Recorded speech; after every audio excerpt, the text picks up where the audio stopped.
I've got my voice fully back now. I'm aware that it's a lean room now, but I am also aware that a lot of my colleagues who are in the hotel are still not there. So it's showing the effects of a very interesting evening which happened, or early morning which happened yesterday. We start off with my colleague Nick Sethi, who has been the co-host yesterday. He tried making a few jokes. Some of them landed, many of them did not. So we're going to get started, and as we warm up, I'm sure that the room will also fill up as we go along. As I said, there are people on the way. Now, yesterday was a brilliant day, but today also we have something which is a fairly busy agenda. Nick, I thought yesterday was remarkable. Is that because you're holding a remarkable in your hand? I am, but it was remarkable. And I have lots of things written over here. Can I read them out? Sure, why not? Okay. We talked about geopolitics yesterday, and we said that India has found some new strength in the adversity that we are facing. So what? So nothing? I mean, okay, let me add. ChatGPT can get that. Okay. China has gone ahead, far ahead of others, including through the research which it has been doing, fundamental research it has been doing. So what does that mean for us? Good stat. Okay. We need to move from projects to products, and then further upstream into capital goods, co-opting the innovation ecosystem, and as I said, research. Again, good gyan, but so what do we do with that? I'm not able to impress you. Startups are a key part of this, and we should integrate them, but not bureaucratize them. Minister said that. That's like eating dal chawal. So what to the minister as well? Yeah, I mean, it'll be good to know the so what of all of this. Okay, we'll get there. AI is real, whether the assembled industry does it or not. I would say my kids use more AI for homework than we use for business. So what? So what? Okay, I'm simply failing to impress you. Don't make AI the new snake oil, Akhilesh told us. That I would agree, but then instead of so what, I'd say how do we do that? Neil Chatterjee told us, rise above politics, provide certainty. That is also good to know, but so what do we do with that? Okay. Don't create rigidities through regulation. Regulation should be dynamic. I agree it should, but so what? GCCs will be the new nerve center of the enterprise by 2030. Yeah, like last year's theme was ESG, this year's theme is GCC. So what? Okay. Sensible policies are just around the corner, except that we can't see the corner. That is true. That's why you chose an oval room, didn't you? Okay. Not impressed still. Nature, biodiversity, human rights have to be integral to this transformation. They should, but how? You forgot your script. So what? We'll see that so what today. And finally, culture has to be integral to this change, because it's easy to change machines. It's harder to change people. I know, but again, I think I would just end by saying, so what? How do we see all of this in action?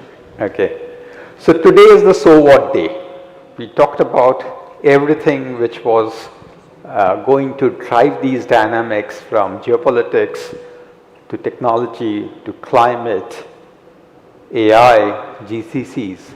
But today, around that is the so what day. We try to figure out how do we take this forward. That's how the agenda of the day has been crafted.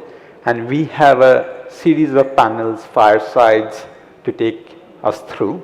We also have something which is interesting. We ran a hackathon inside KPMG, global hackathon inside KPMG, and it produced some very interesting results. So we're going to have a little bit of a show and tell around that. That's on the agenda. Now I'm going to let you go and introduce the panel, take over your job, what you did yesterday. But before you go, a couple of reflections from your side on yesterday. So this is my first ENR conference. Till now, I've only crashed the ENR parties, which have always been good, but I decided to spend the entire day doing this. I think 2 or 3 things stood out for me. I think one, you've laid out the platform of some important questions, and hence the so what, to see how that plays out. I mean, across the board, across topics, across people. The second thing which is interesting, you got a lot of good people in the room, and therefore people who matter were there.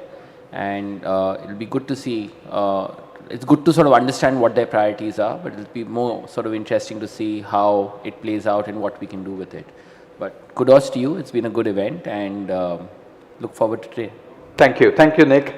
We'll call on the first panel, and this is to look at how AI-led change can be integrated into organization strategies. And my colleague Colm O'Neill, who drives power and utilities and also leads consulting in KPMG Ireland, is going to host this table over here. But just as a quick context from my side, why we picked this up, you know, we have seen change through AI happen in the technology side of things. But especially in India, we have seen very little uptake of AI-led change yet. And I've agonized over it, and I've tried to rationalize it, saying that some of these changes are so rapid that it's hard to make sense of it. But at the same time, as I said, we ran a hackathon, and I've seen that from US to Australia, clients are progressing much more quickly. And the question for that panel, hence we said, is that how do we see this change come into organizations, including organizations in India? Colm, over to you.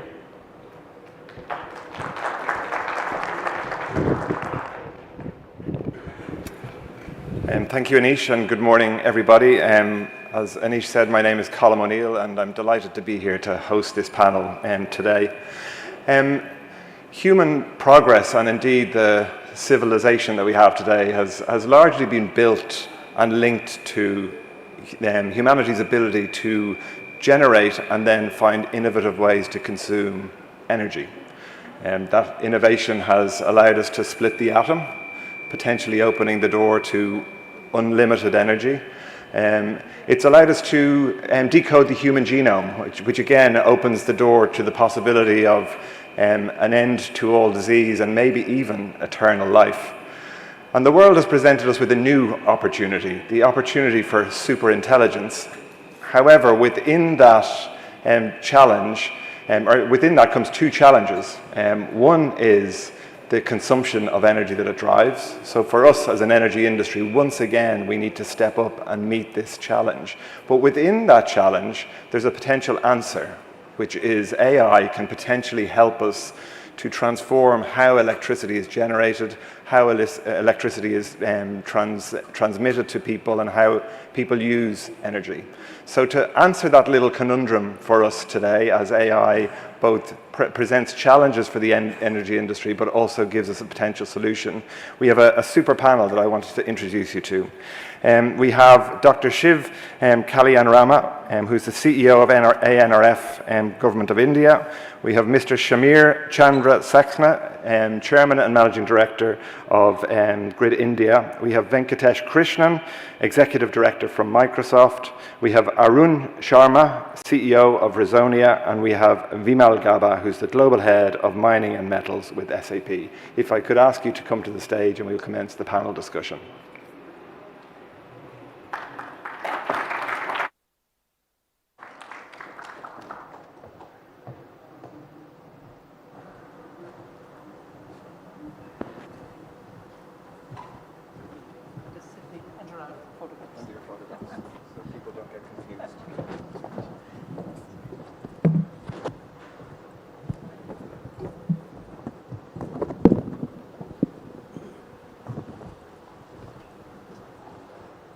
You're all very welcome.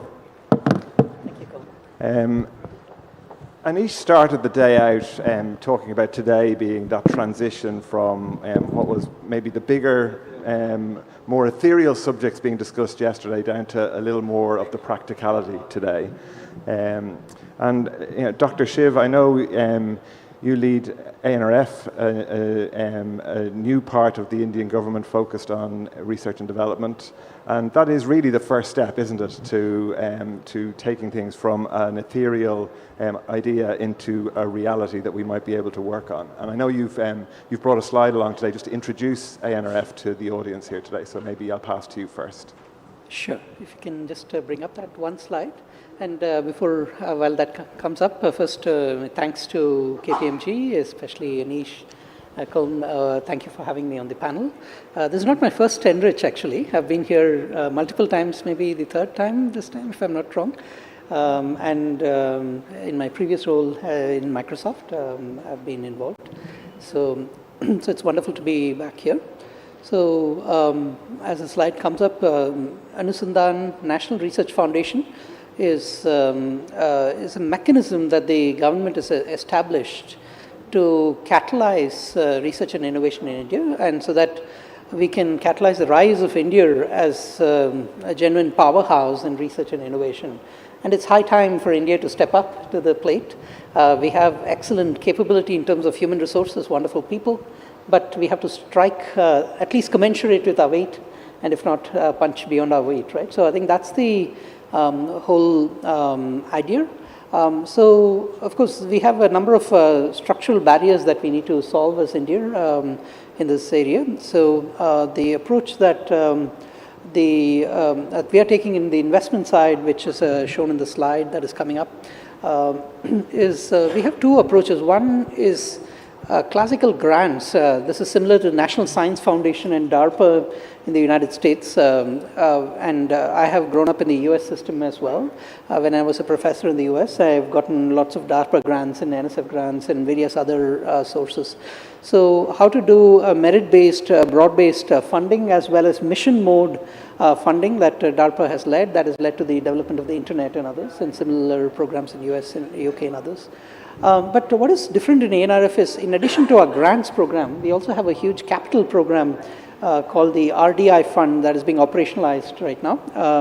In Indian rupees, it's 1 lakh crore that is being invested through ANRF as a mechanism. And this is not a grant program. This is a program again targeted at the private sector. Normally our grant programs have been targeted at universities and national labs and so on. And while we are broadening our grant programs to include startups, MSMEs and others in the context of mission mode programs, and we'll be doing programs with the ministries more directly in various areas. And I'm in conversation with several of my secretary colleagues in the ministries as forward, and I look forward to further conversations with our PSU and other sector friends. The capital program is one of the exciting things that we are doing, which is going to be invested not by ANRF, but we are going to be allocating that to second level fund managers, focused research organizations, deep tech fund of funds, and so on. So we expect a multiplier effect so that the 1 lakh crore gets multiplied to anywhere from 3 to 10 lakh crores. And that's significant in terms of investment over the next 5 years. So we hope this gives a huge catalysis and also encourages private sector to co-invest with us in this journey. So I would call our private sector friends to please come and partner with us in this journey. Whether you'd like to work in the capital side or on the grant side, we are interested in significant transformation. And I come from the private sector. I was at Microsoft before, and I've worked in research and innovation for a long, long time. And we know what to do. We just need to partner together to get it done. Very good. So you're not just looking to try and get research done at a government level through the university sector. You're looking to capture the creativity and innovation of the enterprise sector as well. Absolutely. Collaboration is the key, and outcomes are the focus. Very good. Yes. We might come back, and I'd be interested in your views on the balance between primary research versus applied research in that context, because that's an interesting challenge. Mr. Samir, we talked about the challenges that are presented. And as I would travel around the world, one of the things that I think India does very well actually is their grid system at a transmission and overall national grid level. And you're the chairman and MD of Grid India. So I'd be interested in your thoughts on how you see AI playing a role in grid systems in the future. Yeah, thank you, Colm. In fact, thanks KPMG for having me here and Anish for inviting me over. I've been a regular attendee here and it's a pleasure to be on the panel here today. Regarding the grid operation, in fact, Grid India is the ISO at the national level in the country. We have a federal structure, we have state level grid operators as well, but we are operating the national grid in the system. And I see AI as a great enabler to our day-to-day operations in many ways, though there can be challenges and issues, but then still I see it as a great enabler. I was thinking of certain areas, certain very good use cases. I think one of the most talked about use case is renewable and demand forecasting, where AI has a tremendous amount of role to play, given the historical data, the weather parameters and all those kind of things. So that is one typical use that is predominantly a popular use case. Another thing I would like to say is that given the size of the Indian grid, it's a huge, it's one of the largest, in fact the largest synchronous national grid in the world. So with this kind of grid, a person sitting in the control center, he has a huge number of parameters to look at, and the amount of situational awareness that is created by the conventional SCADA and EMS systems, much more is needed. You could have, in such a large grid, you could have two separate incidents occurring geographically unrelated, maybe slightly far off. To the naked eye, probably it may not be related, but then it combined together, it poses a certain amount of threat. So how can AI be used to improve the situational awareness, and how this can be integrated into this system to make the operator more aware of the risks and the preemptive actions that need to be taken to be able to better visualize and act upon the grid. Another use case that comes to my mind is the amount of phasor measurement units, the PMU data that we are receiving. In India, we have more than 2,000 phasor measurement units pumping data at 40 milliseconds to the control center. So in real time, how do we utilize this, say, for fault detection, isolation, and those kind of things? There is a typical use case. In fact, post-facto analysis also can be done in this kind of huge amount of data. That's pretty organized and a good application for AI. Compliance monitoring is another area where regulatory and standards compliance is there. Couple of things are emerging also in the changing scenario with more and more interconnected systems, right from distributed RE up to the top level grid. As the interconnections increase, so does the cyber threats also increase. So the amount of data that is flowing into this cyber securities operations center, that becomes important. IT/OT systems getting interconnected, they are exposed to a good amount of risk. So analytics, maybe use of AI for threat detection, threat hunting, behavior analytics, and all those kind of anomalies detection, and those kind of things are another area. And from a markets standpoint, you have different market segments, different players taking up different positions and strategies. How do you do market monitoring and surveillance? A same generator may be having a position in the fuel market, a different position in the physical segment, and a third position in the financial market. How do you relate the three and have a comprehensive view vis-a-vis the entire market operations and arrive at something tangible that, okay, there is some abuse happening or some possibility of risk from the market side? Yes. So these are some of the things that come to my mind in my day-to-day operations that I see. And of course, AI I see as an enabler. And we had a presentation from Akhilesh yesterday that Anish referred to, where he talked about AI potentially being the new snake oil and the solution to every problem. I missed that yesterday. It was a brilliant presentation.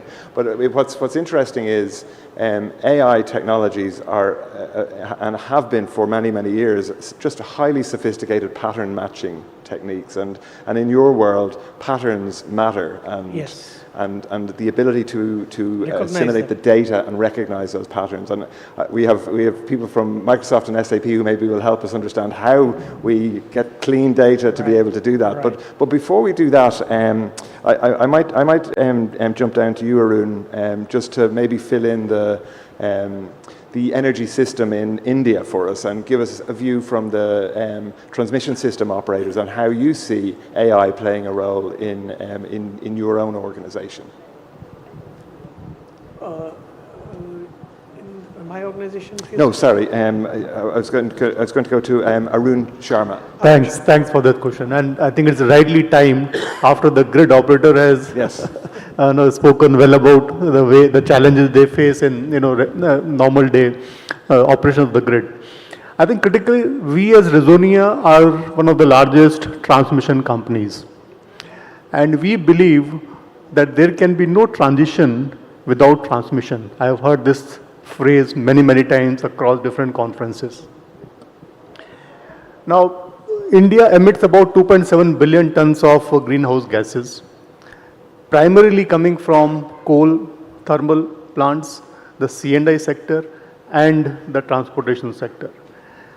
And transmission is sitting right as a solution to all three of them, because around the clock, clean energy has to go to all three of them to make the net zero 2070 target possible. I think that's where the transmission is sitting today. And today, I think all of us know Prime Minister Modi is celebrating his 75th birthday. I think let's all congratulate him. The key here is he has given a big target of 500 gigawatt by 2030, all of us know. And that can only happen if transmission is successful. For transmission to be successful, there are key parameters which are the micro blocks which are already existing in the system, the way the grid operator is operating, the way BPCs are operating, all of them operating. Now, all of this has impact on companies like us, the private developers. As developer, what do I need? I need speed, I need accuracy, and I need alternatives. That's what I need as a developer. So when we go for bidding a project, a transmission line, typically say a 500-kilometer line starting from point A to point B, can have infinite number of routes. You can take any of the routes, but which one is the most optimum one which can give you speed, accuracy? I think that's where AI can help us big time. So there are many use cases here. I think the first one is when you are planning a developmental project, can we find out the most optimal solution, the most optimum route that avoids risk? Because the moment there are risks, it gets priced and this price gets passed on. So can we do a pricing model?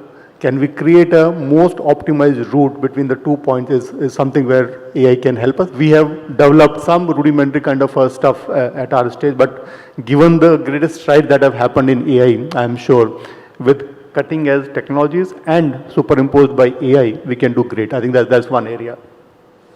Second, when we do the transmission lines, predicting the stakeholders is very crucial, because in India is a very diverse culturally, historically, geographically, linguistic-wise, tastes, food, everything. And you can't build a massive infrastructure project without working with the communities. You have to work with the communities, the landowners, the farmers, the influence groups on ground.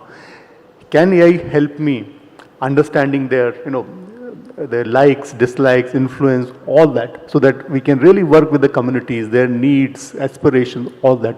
And I'm sure there are people who are doing this, and those inputs are very useful to us. Some initial steps we have taken to understand our stakeholder on ground better. That's the second use case.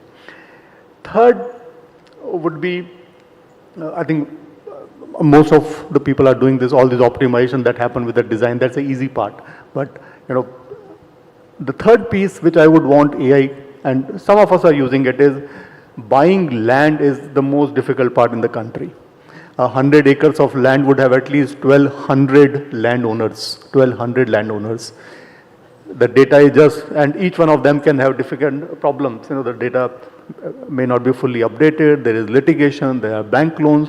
So can AI help me predict, which is a safer land parcel, low risk, in terms of buying? I think those are some of the cases which can help a developer increase the speed, have accuracy, and alternates. How as a company we are doing? I think as a company, first is we have created a separate department which is on innovation and mechanization, and their job is just to scout for technologies and how we can make our processes better. That's one. Second, each one of my department in my company now must have a AI strategy. It could be accounts, it could be design engineering, it could be surveys, it could be capex. All of them must have an AI strategy over a 3 years time, so that whatever we do currently with the technologies has to have a AI layer superimposed on this, so that we get benefit of what is happening around the market. And before I close, I will say just one thing. I think AI can be a big, accelerator for the transition. It can be a big accelerator for the transition, and that's how we have to capitalize the benefits and the capabilities which AI brings to different technologies. I think there's a lot happening. So I'm maybe going to come to Vimal next, because Vimal, you've heard from the grid operator in terms of some of the potential that they see. You've heard from the transmission system operator some of the use cases that they're already looking for. But all of this will ultimately come back to core systems that need to be developed. Could you maybe tell us a little bit about the role that you see SAP playing in this energy transition as AI takes hold? Surely, and first of all, again, thanks a lot to KPMG, Anish, and everyone, and nice meeting everyone on the panel. Thank you very much for having us here. I represent SAP. SAP is an applications company, a business applications company. We have been in the industry for 50 plus years, so we definitely work very, very closely with the energy and utilities as a sector. I mean, if I look at SAP is from a go-to-market perspective or from a product portfolio perspective, ENR is one of the big sectors, and within that, the utilities and the energy industry. And when we look at the business applications, we look at end-to-end processes and how we cover that with the business applications. Now, Colm, just to give you another perspective, how and from where we look at AI. So, as I said, we have a suite of applications which serve the industry. I mean, so our strategy is AI first and suite first. It's a kind of product direction saying that, okay, whatever we do has to have an AI element which will help improve what the industry needs. And what we understand what the industry needs is efficiency, productivity, sustainability, helping meet all the goals, bringing the data points together. So for us, this is an important element. AI is an important element of our strategy. So what we believe is that to succeed from a broader AI perspective, the business processes should run in an integrated manner on applications, and the data has to be captured. It could be any area. We could be talking of SCADA and DCS systems. We could be talking of IT/OT systems. At the end of the day, processes and applications have to generate quality data.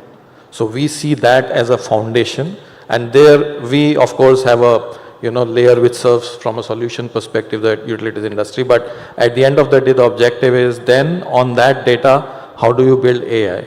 And if I were to look at where SAP stands today, we would have already 400 plus Gen AI use cases with a strong focus, of course, on the industry. When we think of now specifically sector and what the colleagues on the panel are talking about, I would say we three key personas, so to say. The consumers, the assets, and the people who are working in the industry, right? And we feel that how we can help is an important element. So what we can really do to simplify the job of consumers, to help them use latest technology in terms of AI, chatbots, getting them visibility into the task and activities they do. From an asset perspective, and I think very rightly brought out by Chairman of Grid India as well, I mean, how do we bring in reliability, for example? I mean, so assets are an important space here, and we strongly feel that, reducing risk and enhancing reliability is a very, very important area where AI can play a role. And there, of course, there are different methodologies which have to be adopted. But at the same time, then you have to tie in with the AI technology on top of that to build, use cases where you can be really told and predict the failures, for example, which are expected to happen, like you said, right? So how and where we are going. So I would say that is another important direction for us, where we feel that, we need to address more and more of the asset space in terms of meeting the requirements of the asset intensivity, but then also another area comes is sustainability. I mean, this whole topic of energy transition which happens today, which is driving, India is a growing economy, of course. I mean, we have huge power demand, this will continue to grow. We will have 500 megawatts target, absolutely yes. We are changing the mix with wind, solar, everything is happening around.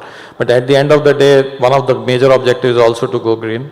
And how AI can even help there is so where we also want to drive use cases in simplifying, for example, how do you report?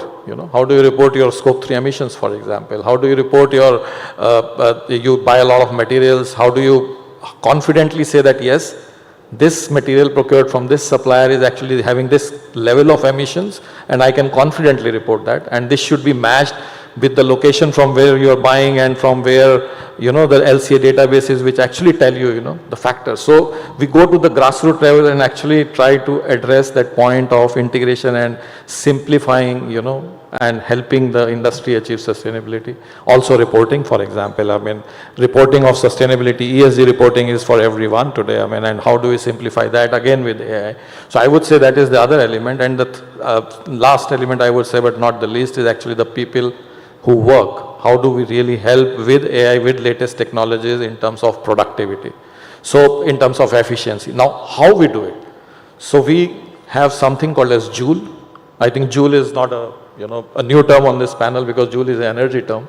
And when we were designing our portfolio, we came in with, this term because we feel that Joule is a co-pilot, it's an assistant which should increase the efficiency of the users. It should help answer questions. It should bring data together, processes together. It should act as an agent, as a collaborative agent.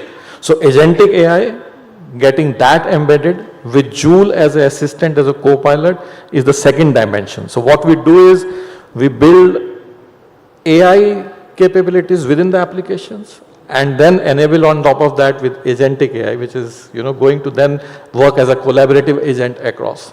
So that's a little bit about how we look at the whole piece of AI and how we can help. Of course, there are multiple use cases, and of course demand forecasting, like you said. I mean, we have all the data. We can bring all the data together. It's a question of inflows, outflows, and balancing act that can be done.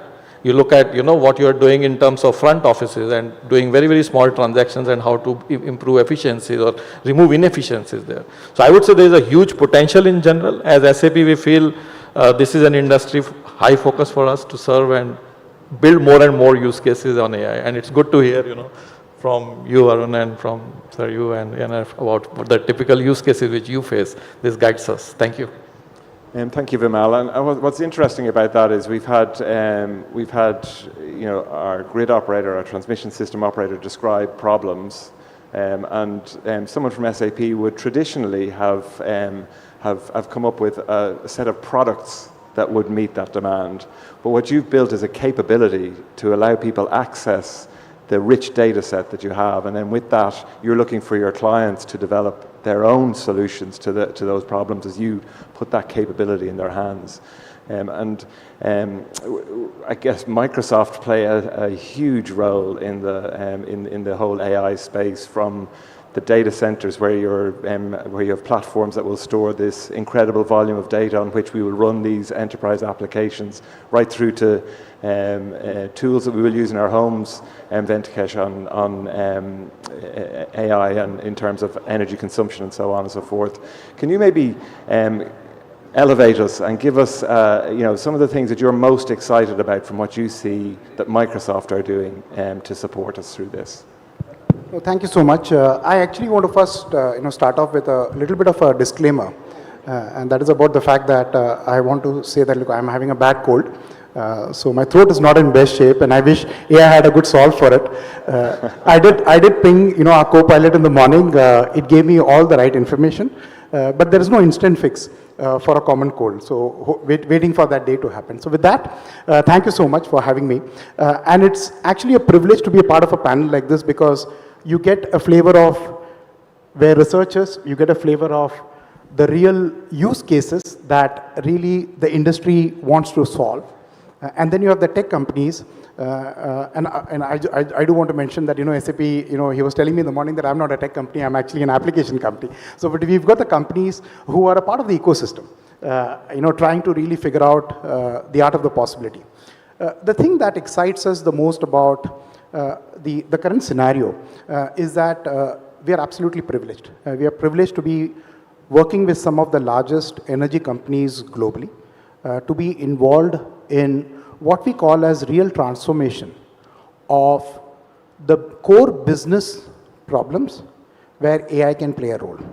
The way we look at it is that fundamentally the AI solutions should have an ability to combine human ingenuity to really look at automating routine tasks, and at the same time making sure that we are able to offer a far better intelligence to better decision making. If we can do these two things, I think the entire transformation journey pays for itself.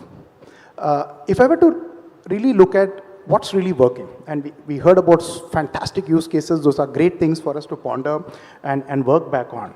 But if I were to just pick up three most common use cases that have had fantastic adoption globally in the energy companies, I'll start first one with predictive maintenance, right? And predictive maintenance is not new, by the way. I mean, the industry understands it. Every time a new technology has come, it has tried to look at how predictive maintenance can be better.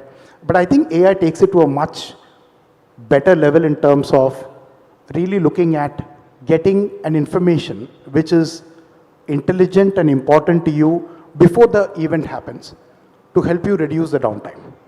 And unplanned downtime, in an energy company, we have two of the energy leaders sitting here. They can say that unplanned downtime is the biggest curse of the industry. It impacts every stakeholder.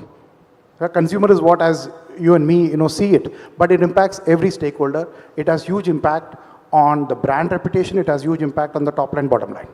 So if we can contribute to bring down the unplanned downtime by an effective use of AI in predictive maintenance, I think that's a very, very big goal to really go after.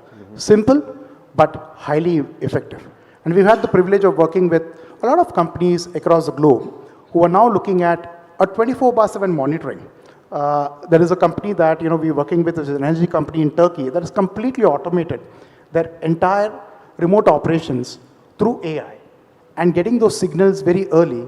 And the type of problems that they've been able to detect and solve, and the percentage is over 95%. So it gives us a lot of encouragement that, hey, listen, this works, this is impactful.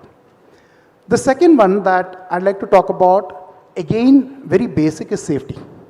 And my colleague spoke about the impact on people, and this is where the impact on people is the highest, right? Most of the frontline workmen who work in some of the plants actually are exposed to a lot of hazardous environment, right? And while there are safety measures, there are safety, at the end of the day, it could be just that blink. A human eye is not able to catch something which you can see, but it could just be that blink. And if vision AI can come in and augment the current capabilities that is already built in the safety, it can significantly bring down the number of accidents. And it can significantly increase the employee satisfaction in that particular organization. The third one, which is very interesting, and I think the entire panel spoke about the fact that there's a lot of data available, data that are current, data that is old, there is geospatial data, there are reports, there are drawings, there are engineering materials. The biggest challenge is how do you go through all of them and not just get insights, but get intelligence from it, which is where the capability of multimodal comes in.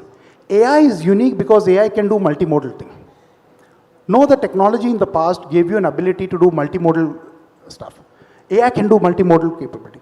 Now what you can do is you can actually combine all the different elements that you have got and create a knowledge repository.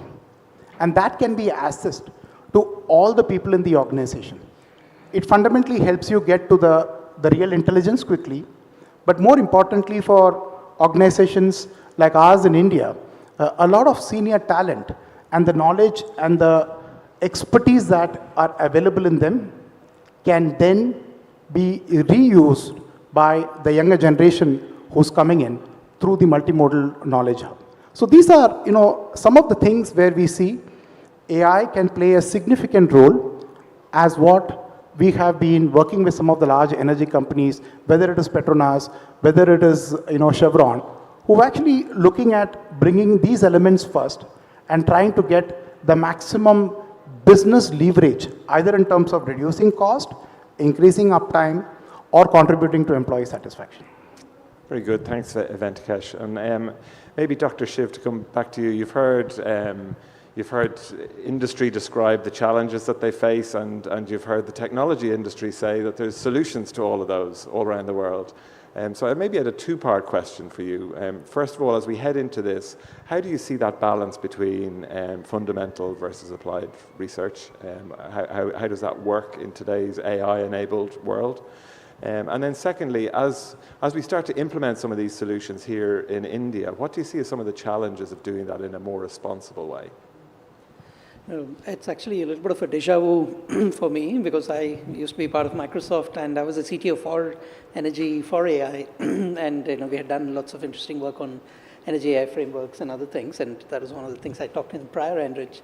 So look, I think a few things, right? One is, from ANRF, we are launching a mission mode program on AI for science and engineering very shortly. We would be delighted if the industry and our partners here on the stage and others would be willing to partner with us in maybe a vertical around AI for energy. I've mentioned this a couple of times to Anish as well.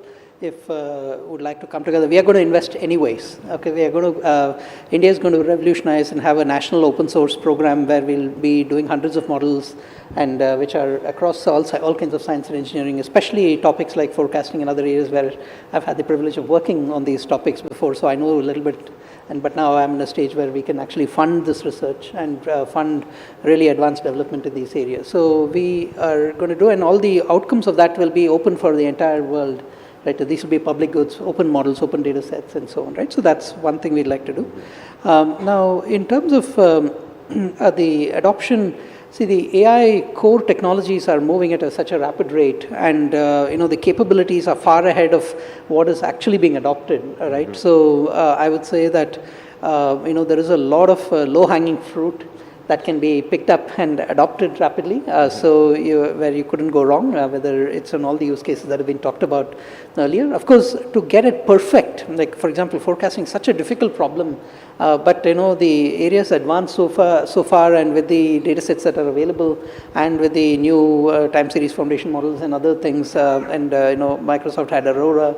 There are many other things that are there which can easily be fine-tuned. In fact, we are partnering with the Ministry of Earth Sciences, and one of our pillars is to advance forecasting in various areas, extreme event forecasting, especially given all the cloud bursts that are happening around the country and so on. But of course, extreme events affect the grid integration and other sort of areas and so on. So that's part number one. I think we are going to dramatically increase the amount of research investments we are going to put in from our end, and we'd love to see more partnerships from industry and going forward in this area. That's point number one. The second is, in terms of adoption, I think I would urge all the participants here to start taking steps in actually going beyond pilots to picking the high-value use cases where you can manage the risks and getting it going, and then you'll start seeing economic benefits much faster than you might have imagined, because the technology is also developing at such a fast rate. You will not go wrong in adopting the current generation of technology. You will always be able to quickly upgrade it as well, right? So it's going to be an ongoing treadmill, but that would be the most important thing I would say. I think ultimately the value of AI is not in all these technobabble and jargon. It's ultimately in the adoption, right? Otherwise, today we'll be talking about agentic AI, tomorrow we'll be talking about something else. It's ultimately the adoption that matters. So, Mr. Samir, Dr. Shiv has given us a challenge there to say, get out of the pilots and start doing something meaningful.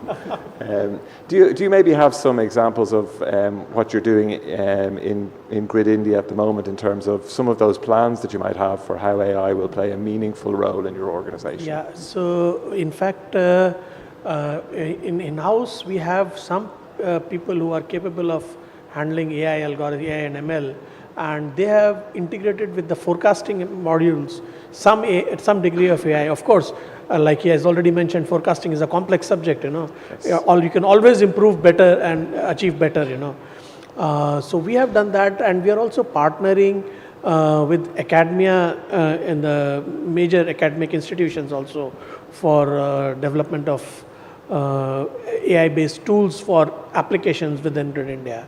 So we are already on the task actually, and we are looking at how to explore this further. But there are certain challenges, that I see in adoption. First and the foremost is the trust factor. Forecast by design, we know that it is ultimately a forecast. You expect errors, you should be prepared, and we are getting prepared to handle those things. But in other places, say for instance, any other use case, if you have a risk to the reliability side, people would not develop trust on this thing. So the basic aspect is that the trust factor has to come out, and for that before the adoption actually happens. And challenges like how to deal with legacy data, because data quality issues, data infrastructure within the organization, all those play a great role into developing these further, So these are certain challenges that we see. And it's a really interesting point you make, Mr. Samir, because what I've found with clients implementing AI solutions is their expectation when they have heard about AI being discussed in the press and so on is that AI is magical and it can do anything. And when it is even a tiny bit less than magical, people think it's not very good at all. And so that can be a big barrier to people accepting AI, which you've just described there. If you apply it and it's not delivering the result that you expect, then people... Especially if you're handling the reliability of the national grid, Yes. So a lot of precautions have to be taken. You don't get too many chances to get it wrong. We don't get to correct ourselves, And so Venkatesh, if you think about that as a challenge for the technology industry, I think we've got excited by the use cases and you've described some of them. But that challenge about being able to first and foremost deliver trust.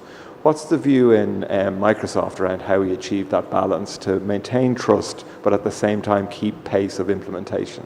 Yeah. So thank you. I think trust is the forefront of anything, and I think with AI it becomes all the more important. So I completely agree with what Samir ji just mentioned. The way we look at this entire aspect is when it comes to trust, I think it's very important for the partners to put their stick firmly on the ground and say, this is what we can do for you, and stand by it. And in the case of Microsoft, for example, when we work with our customers, we sign agreements with our customers on very, very clear deliverables. Number one, the most important thing when it comes to trust is the data, right? The customer's data is extremely, extremely critical, and for people in this particular sector, it's actually of national importance, right? So it's not just a commercial, importance, it's of national importance. So one has to respect the rules of the playing field and commit to saying that, look, your data belongs to you, we have no access to your data, and more importantly, we don't use your data to train models. Mm-hmm. I think that is the most important aspect, because sometimes people actually get a little confused with all the excitement that's happening around AI from a consumer perspective. We're all used to, consumer play, where we either share data intentionally or we share data without knowing. But that's the nature of the consumer business. But an enterprise business, a mission critical business is very different.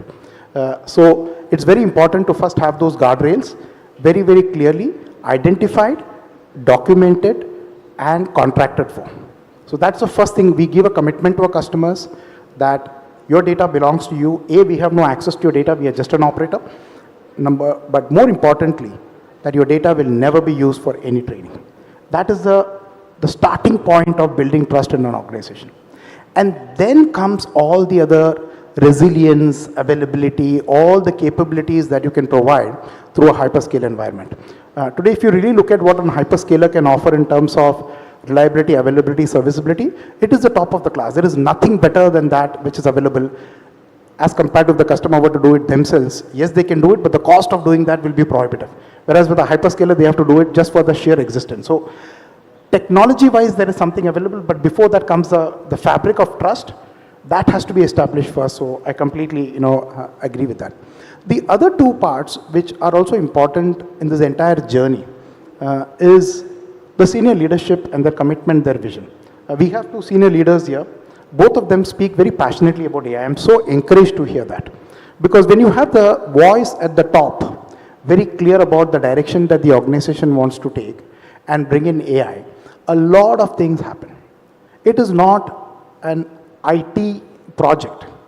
It is a business critical project, and hence, like any business critical project, it needs to have very clear measurements in terms of what is the impact and how is it measurable. Can we have a clear measured ROI?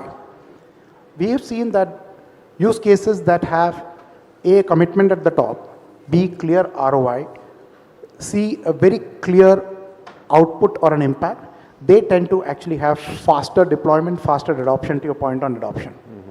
And the golden rule that, and this is again a Microsoft point of view, our point of view is that we should follow what we call as the 70-20-10. We should have 70% of the AI projects which are sponsored by senior leaders in the organization have very clear impact, seeing the light of the day. 20% we started off but requires a little bit more work. Could be around the model, could be around the data, could be around just the use case, could be around the applicability. Yeah. And there'll be 10% which are dream projects, which you should just let go. Because yeah, it started off very well. There was enthusiasm, but again, hey, listen, I mean, it doesn't meet some of these parameters that we just laid out. So that will happen in any organization. But if you get to 70-20-10, you are amongst the world's best in terms of the use case. And to the other point that Samir ji mentioned about how do you drive adoption, right? The trust along with skilling plays a very important role. People don't know what they don't know. And I can tell you this, we are leading the AI globally, but every employee in Microsoft is going through a retraining, is going through a reskilling, every employee.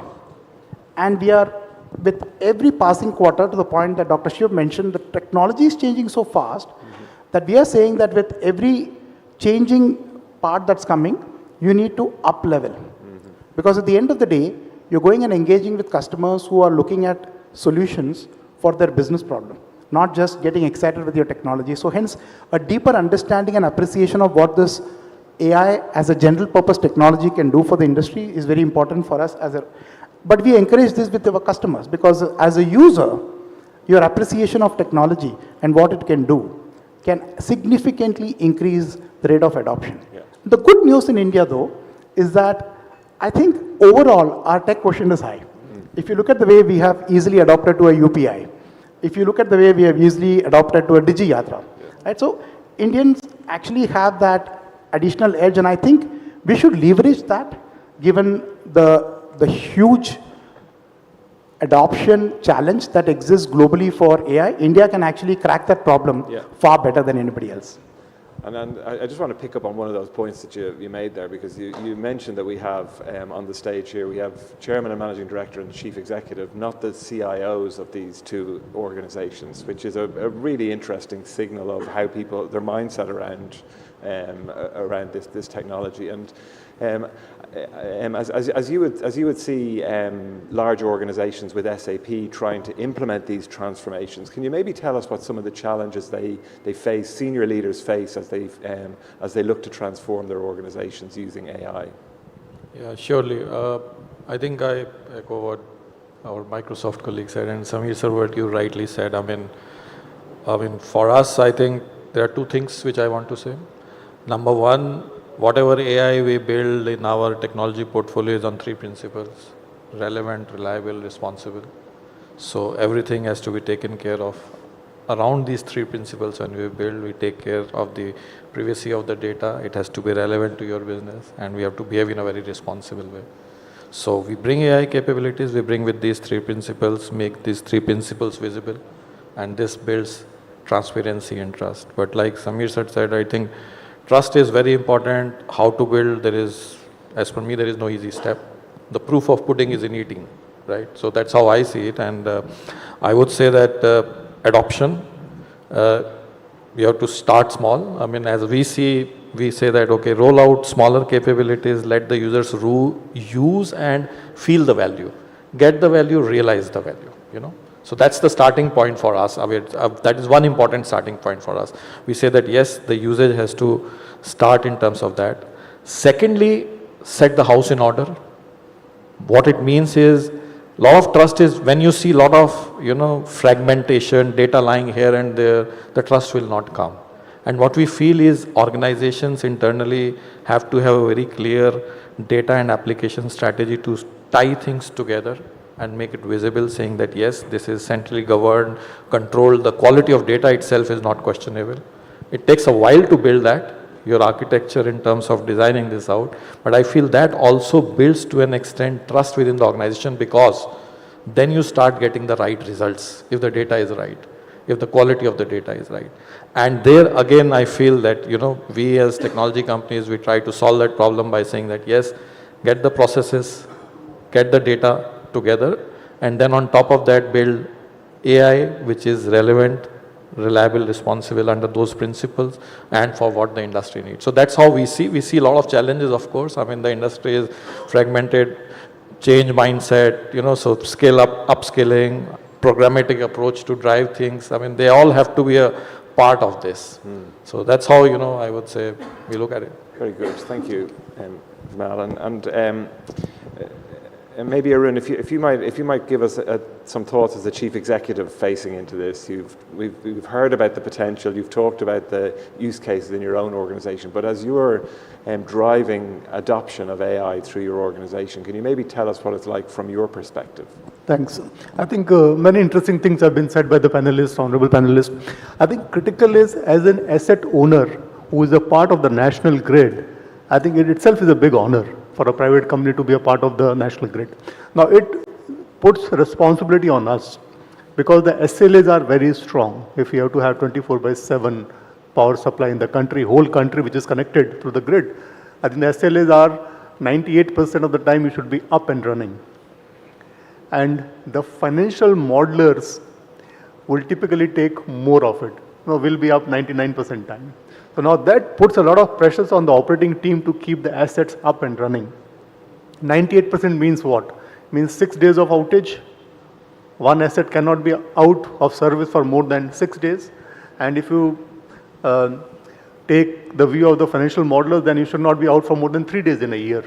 3 days in a year on an asset which is out there in the middle of storms and cyclones and all kind of weather condition, is not going to be easy. And unless I am able to provide that kind of a reliability, we spoke about reliability, to the national grid and the grid operators, I think I'll be failing in my duties. Now, therefore, I'll have to muster all the support, all the data, all the forecasting, which could be how the wind patterns are changing, how the rivers are changing their course, how the rainfall can create a pond where it wasn't, and all those kind of predictive tools I need to bring into my table so that we are able to predict the life of an asset. I have to operate the asset for 35 years. Second is, once a line has gone out of service, how fast can we bring it back? I think that's where the real game starts. on a 300-400 kilometer line, it becomes very difficult to figure out where exactly the fault has happened, because attending a fault is easy, but identifying a fault is very difficult, and there are technologies available which will tell you, probably within this 10 kilometers the problem could be there, but identifying the exact latitude and longitude becomes a challenge. And that is where the technologies and AI trained through machine learning can really help us. I think those are the top issues which as a CEO it brings to my head. How do you, and that's what will build the trust in the system. The reliability will bring in trust, and reliability, trust can only be reinforced in the times of crisis. When you have a cyclone and your systems are up and running, and if I, as a part of the grid, able to maintain the system during those difficult times, I think the trust and the reliability factor both will go up. So I think those are the top factors which play on my mind. Very good. Thanks. Thank you for that. And I think I can close with by saying one statement. I think AI can be a big accelerator for transition. I think all of us understand this, and we'll have to make it happen when we go back to our offices. Thank you. Very good. And given that our grid operators and transmission system operators here have talked about reliability as being one of the most foundational principles of their organization, I think we should be reliable and try and finish this panel on time. But what we've heard two senior leaders in organizations here who are taking a transformation mindset and reimagining your enterprise through AI. We have a brilliant technology industry here and the major technology organizations who are there to support you. And then the government of India putting together the research capability to support the next generation. So India should be very optimistic about their ability to reimagine the energy industry. I'd like to join you in thanking our panel. Colm, before we close the panel, of course. As a host, do I have some special rights to ask a question? Okay, you do. Okay, so I'll use those rights. So very quickly to any of you or all of you, we have seen slow adoption of AI, and I've agonized over that. Okay, and now, as Shiv said, that there was a lot of movement which is settling down. So is 2026 going to be a watershed year for adoption, collaboration, and R&D in India? Any of those or all of those dimensions, you can answer those questions, and whoever wants to answer. It's not necessary that all of you answer, but it's been a wonderful panel, so I can't let you go without that question on my mind being answered. So what's happening in 2026? 2026. Yeah, the answer is yes. It will be a watershed year, and we intend from our side, from the government, to do that. Again, I would reiterate my call for collaboration, and please partner with us as we try to do some of these things, and I again will reiterate that message and look forward to hearing from you. Second is that please don't allow perfect to be the enemy of the good. I know you have to build trust. Trust is very important, and in a world of reliable equipment and assets, trust is even more paramount. But please find those places where good is good enough and go forward. That would be my message for you.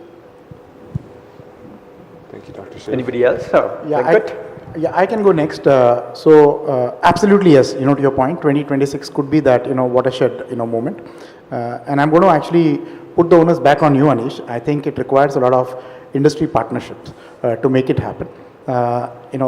We spoke a lot about trust, but there are also those low-hanging fruits that we see that can actually help build that credibility, help build that sense of direction that is required to accelerate from here. So 2026 could be that year when organizations start realizing the real value by addressing the smaller problems which can have significant impact and using that as a force multiplier to move ahead. Thank you. Arun, if you. Thanks for your question. I think key is, I think we are already delayed. $100 billion has to go in creating at least 2 lakh kilometers of transmission lines. That's what we need to evacuate 500 gigawatt. And speed, as I said, is something that we need for the sector. The transition cannot happen. Generation we have sorted out, but laying the lines, we are still not, none of the countries. But good part is India is at least ahead in this game. The framework is there, the way MOP and CEA and BPCs and the grid operators, they are operating. I think this is really, really very good, the way I've seen it.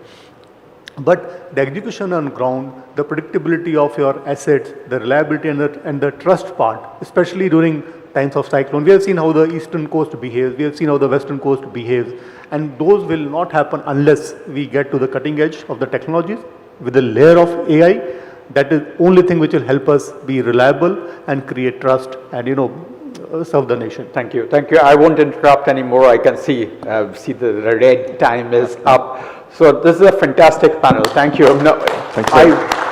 And we have a small gift for the yes, for the as panelists, the felicitation happens, I also wanted to tell Venkat to your question. My CEO yesterday made that commitment that ENRich and ENRich Lab and KPMG will be, aspiring to provide that platform.